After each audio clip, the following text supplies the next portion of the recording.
ये है उत्तर की बर्फीली पहाड़ियाँ और इन्हीं बर्फीली पहाड़ियों के बीच हवाओं में पैदा हुआ एक छोटा सा आर्कटिक टर्न जिसका नाम था एम्बर। वह छोटा था पर जोश से भरा हुआ था। शुरुआती उड़ानों के दौरान एम्बर अपने भाई बहनों का पीछा किया करता था। आर्कटिक टर्न किसी भी पक्षी की तुलना में सबसे लंबे प्रवास के लिए जाने जाते थे, जो हर साल बर्फीले आर्कटिक से गर्म एंटार्कटिक तक यात्रा करते थे। एक यात्रा जो हजारों मील तक फैली होती थी। जैसे जैसे जाने का समय करीब आता गया, एम्बर घबरा गया। माँ, मैं अभी उड़ने के लिए इतना मजबूत नहीं हूँ। अब क्या होगा माँ?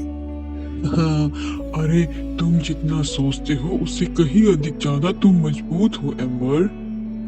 जब प्रवास का दिन आया तो एम्बर विशाल झुंड में शामिल हो गया। वे आकाश में उड़ गए। पहले तो वह उत्साह से भरा हुआ था, जंगलों और चमचमाती नदियों पर ग्लाइड कर रहा था।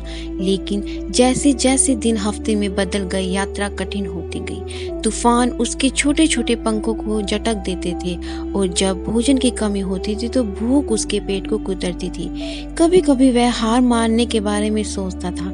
एक रात जब झुंड एक छोटे से द्वीप पर आराम कर रहा था, एम्बर अकेला बैठा था और सितारों को निहार रहा था। दादाजी, मुझे लगता है कि मैं पूरी दूरी नहीं तय कर पाऊंगा।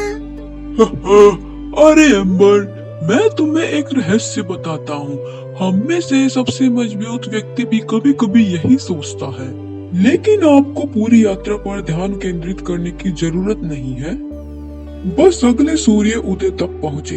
हर दिन थोड़ा और आगे बढ़े और इससे पहले कि आप जाने वहाँ पहुँच जाएंगे।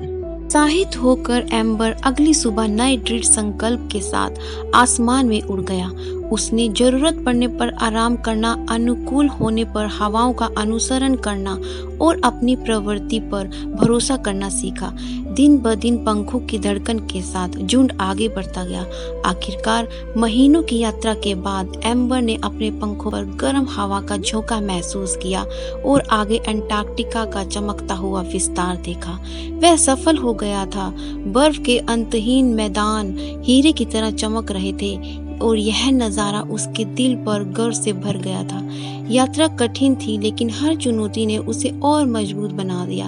एम्बर अपने झुंड के बीच खड़ा था, यह जानते हुए कि वह अगले साल फिर से यात्रा करेगा।